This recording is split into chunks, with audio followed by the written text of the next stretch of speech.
Welcome to the Bogosity podcast for the 8th of April 2013, the podcast that makes you gay while you sleep.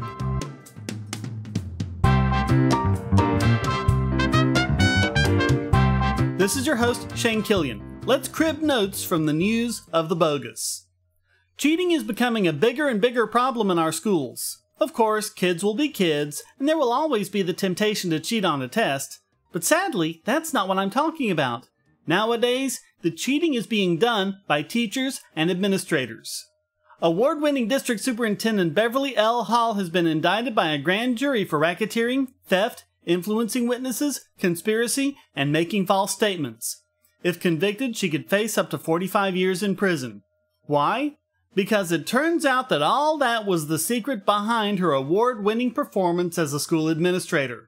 The test scores, which include those of poor and minority students who outperformed students in wealthier suburban districts, caused her to be named by the American Association of School Administrators as Superintendent of the Year, winning her an event at the White House and more than $500,000 in bonuses.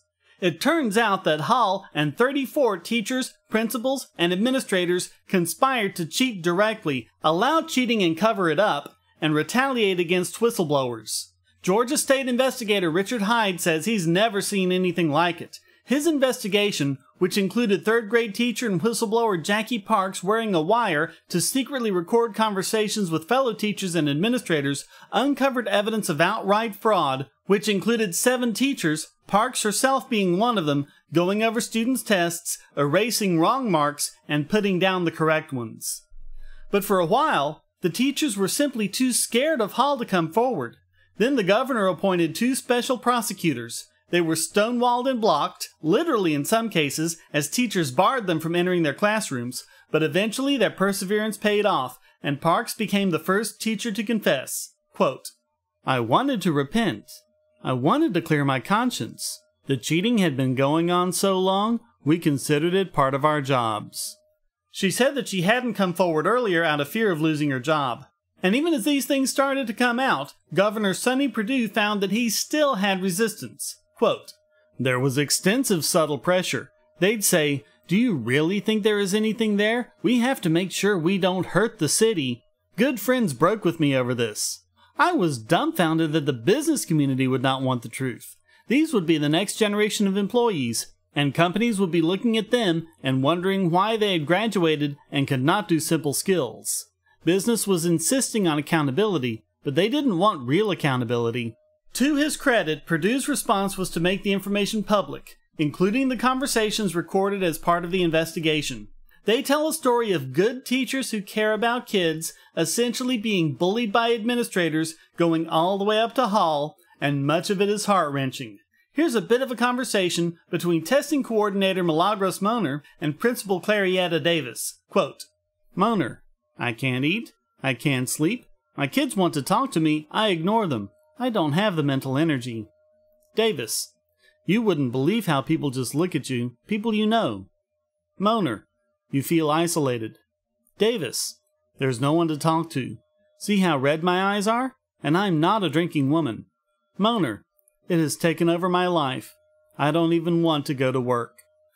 Ordinarily, I'd take this opportunity to close out the story by commenting on the morality of the situation, but I don't think I need to do so here. I'm having trouble finding the words anyway, so I'll just let the whole thing speak for itself. Res ipsa loquitur.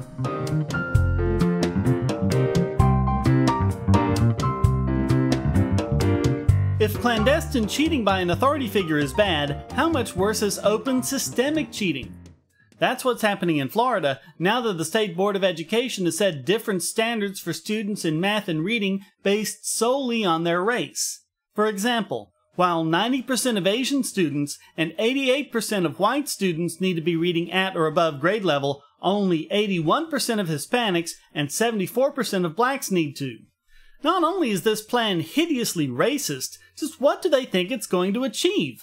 All it means is that schools no longer have to put forth the effort to educate the students who arguably need it the most. Sure, let's hold down Black and Latino students even further. That's bound to make things better. The Florida Department of Education, in opposition to the public outcry about this, said that they were just setting goals that were realistic. If I weren't trying to avoid getting this podcast marked explicit on iTunes, I'd tell each and every one of you exactly what you can go and do with yourselves, you bigoted busybody bureaucrats. As it is, I'm just gonna have to settle for calling Bogosity on your racist policy.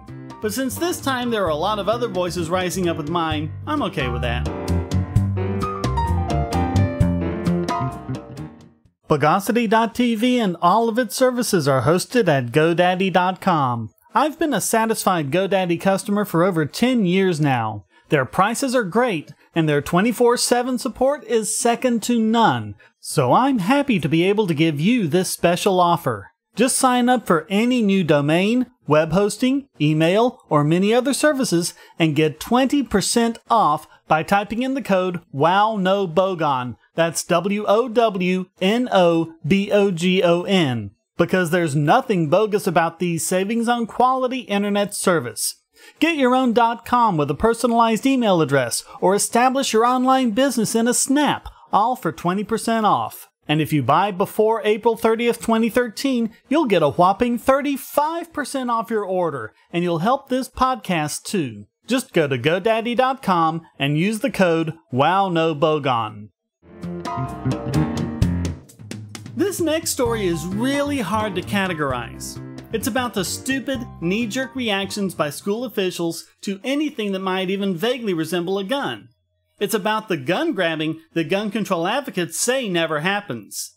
And it's about the ease in which our constitutional rights can be violated as easily as cutting butter with a broadsword. Let's start from the beginning. A teacher overheard a 10-year-old boy talk with two of his classmates about going over to somebody's house with a water gun, a paint gun, and a BB gun. Whereas teachers in a time gone by would simply have said, "You'll shoot your eye out, kid." This teacher panicked and told the principal, who panicked and called the police. Despite the fact that there are not even any allegations of violent threats by any of these students, officials interrogated the boys, discovering that they didn't even have access to a BB gun, a paint gun, or even a water gun, and certainly no access to any actual firearms. Ridiculously, the boy was suspended from school for 2 days. But that wasn't the end of it. The boy's father, John Mayer, got a visit from policemen at his home threatening to confiscate his firearms. And how did they know he had firearms? Gun registration, of course. Mayer had permits for every single one of them. They were also properly stored and locked away. But the next Monday, he got a call from his local licensing bureau saying that his license was being suspended and police would be arriving at his home the next day to confiscate his firearms. Keep in mind that there have been no criminal charges and no one has even set foot in any courtroom. Mayer gave a friend his 15 handguns for safekeeping and stored his long arms at a local gun store to keep the police from grabbing them. Now, Mayer's license is suspended until further notice, and officials say the suspension could last until his son, who never even so much as threatened any violence against anyone, who never even mentioned holding an actual firearm in his hand, who never even mentioned any actual firearm at all, grows up and moves out of the house, which could be another 8 years or even longer. Mayer's lawyer, James Murtha, has said that Mayer has no history of criminal or violent behavior and no history of mental illness. Nor does his son. But according to New York law, one of the requirements of a licensed gun owner is that he be, quote, of good moral character. What does that mean? It's not defined anywhere in New York law or American jurisprudence.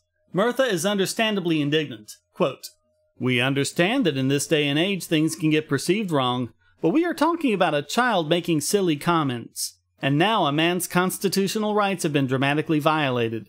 A clear message has to be sent that the government can't threaten citizens this way. Firearms are not frightening. Not a single one of my firearms has ever put on a pair of shoes, run down the street, and killed somebody." The larger lesson here is that there's no one person you can point to and say it's his fault. Sure, the teacher overreacted. The principal way overreacted. Then you have the police and the licensing bureaucrats and on and on and on. Really, all of these people are just players in a system, an increasingly corrupt system that cannot be changed for the better simply by electing and appointing the right people. This is when you know the system itself has to be completely dismantled and replaced with something hopefully a little more humane.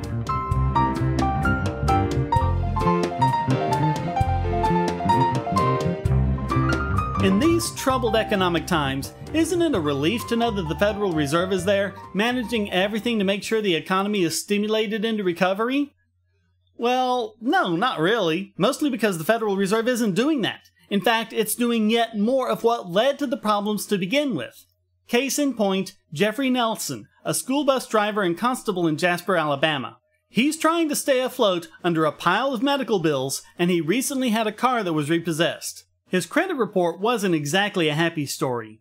And yet, he was still able to get a loan of over $10,000 from a Wall Street subprime lender so he could buy a 2007 Suzuki Grand Vitara. His down payment was a 12-gauge shotgun. Months later, he and his wife split. He has filed for bankruptcy, and she very likely isn't far behind.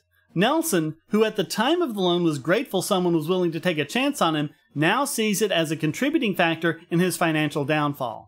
So how does this happen? How does a loan get so easily made to an obviously risky borrower? The answer has everything to do with Federal Reserve policy. After ruining the housing market by reducing lending standards and backing up riskier and riskier loans, they're now doing the same with the automobile market. Supposedly more people buying cars will stimulate the economy and finally give us the recovery we need. In reality, more people like Jeffrey Nelson will get driven into bankruptcy. The market for subprime auto loans has risen. In 2012, a total of $18.5 billion in securities backed by subprime auto loans was sold by lenders, up from $11.75 billion in 2011. So far this year, it's $5.7 billion, up from $4.4 billion at this point last year. Exeter, the firm that loaned the money to Nelson, estimates that 1 in 4 borrowers will default. Folks, this is exactly how it worked in the years leading up to the housing crisis, only with cars instead of houses. More and more people are getting loans beyond what their risk as a borrower would allow for. As I said last week, I don't know how to undo the damage, but I know how to prevent further damage. End the Federal Reserve System.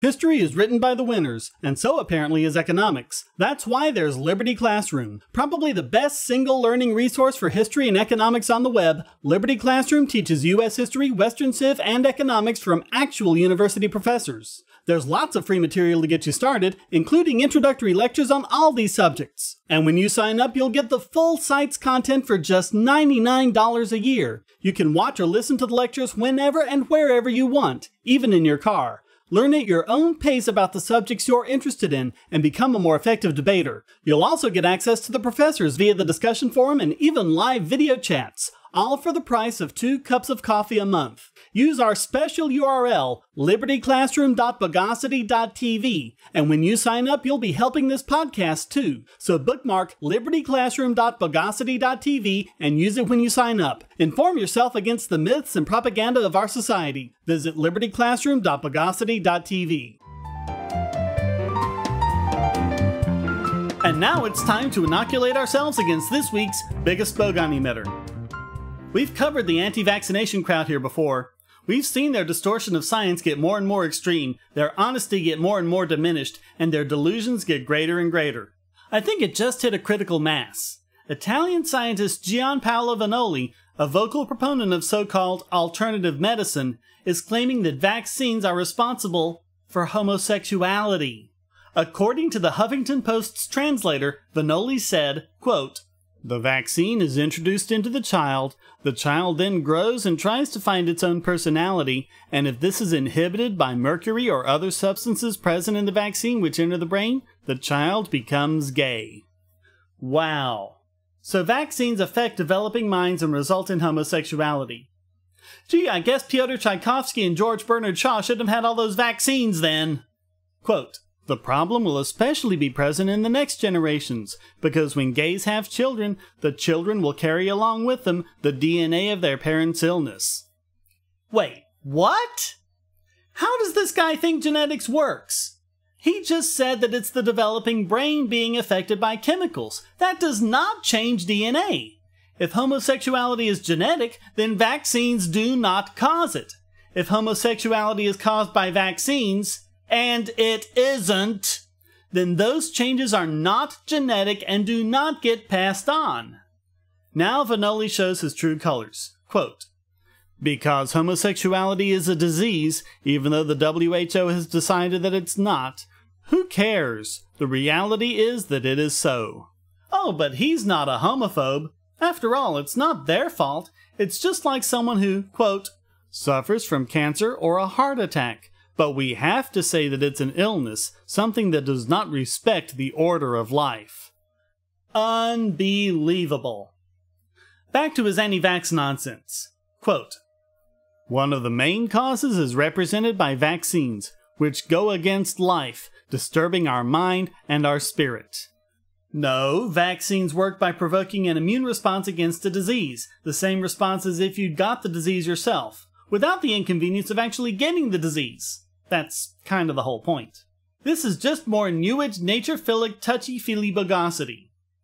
Quote, the proof of that is the big increase in the number of homosexuals. Since mass vaccination began, this is the result. No it isn't.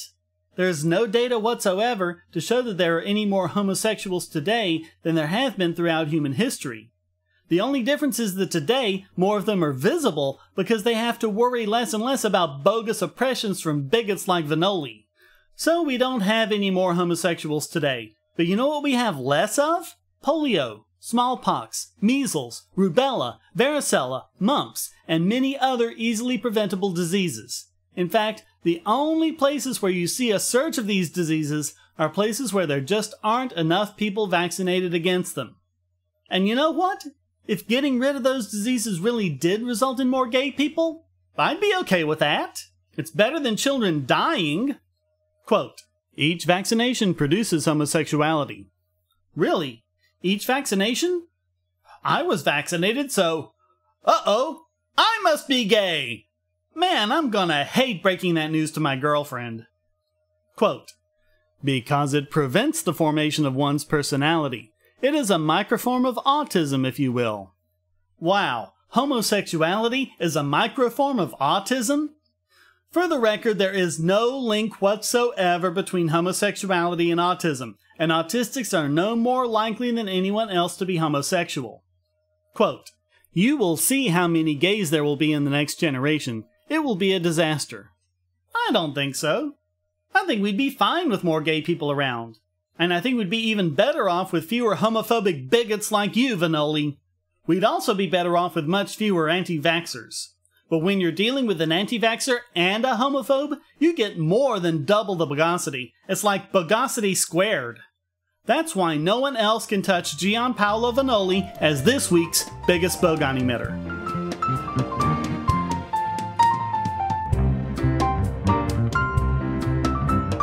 And now it's time to turn upside down and shake this week's Idiot Extraordinaire! So while the Fed is trying to get an automotive bubble going to destroy the economy again, President Obama is bound and determined to have yet another housing crisis. Yes, just like George W. Bush before him, Bill Clinton before him, George H.W. Bush before him, Ronald Reagan before him, and Jimmy Carter before him, Obama is continuing the long-standing bogus tradition of making home loans more available to people with weaker credit ratings. Yeah, 'cause that's worked out so well in the past. And how are they doing it? That's right, taxpayer-backed programs ensuring these home loans against default.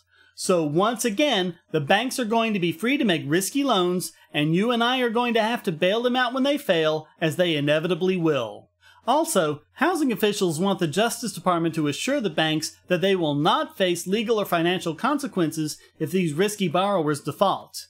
Geez, has no one in government learned the lessons of the financial crisis?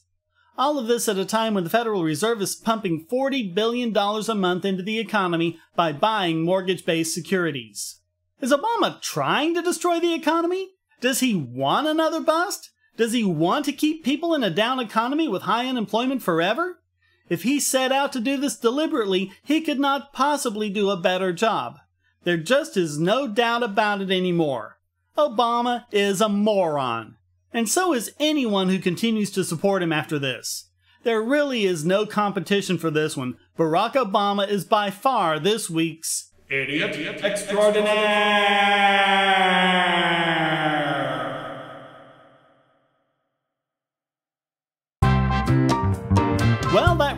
this Taste the Rainbow edition of the Bogosity podcast, please visit the forums at Bogosity.tv where you can read the show notes and join the discussion on these and other subjects. This podcast is free but not free to produce, so please donate via PayPal or Bitcoin at the top of the Bogosity.tv website or down the right-hand side of the podcast page, and give generously to keep this podcast going.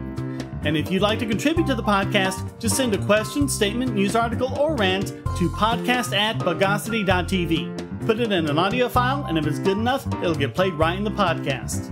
A quick reminder to update your links as the podcast page has moved. Podcast.bogosity.tv no longer redirects to Podbean, and the old links on the Podbean site will eventually be going away. Thank you for listening. Until next time, here's a quote from Malala Yousafzai. Don't need to change the system. Change your minds. System will change by itself. The Bogosity podcast is licensed under Creative Commons Attribution Non-Commercial No Derivatives 3.0 imported license.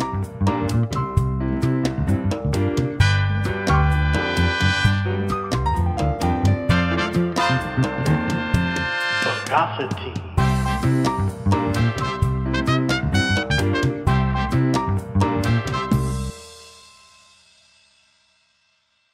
Do you want answers to creationist claims against evolution? Would you like to know more about evolution yourself, or even engage creationists more directly, with actual peer-reviewed sources to back you up? My book, How Evolution is Scientific, is designed to show the basics of evolutionary theory and how it is so well supported using the scientific method.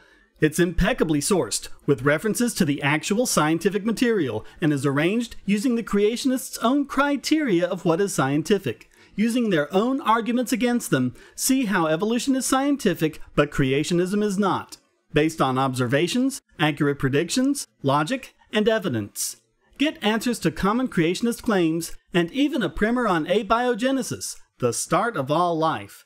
It's all in my book, How Evolution is Scientific, available at Amazon and on Kindle, EPUB, and PDF as well. Get How Evolution is Scientific and never be taken in by creationists again.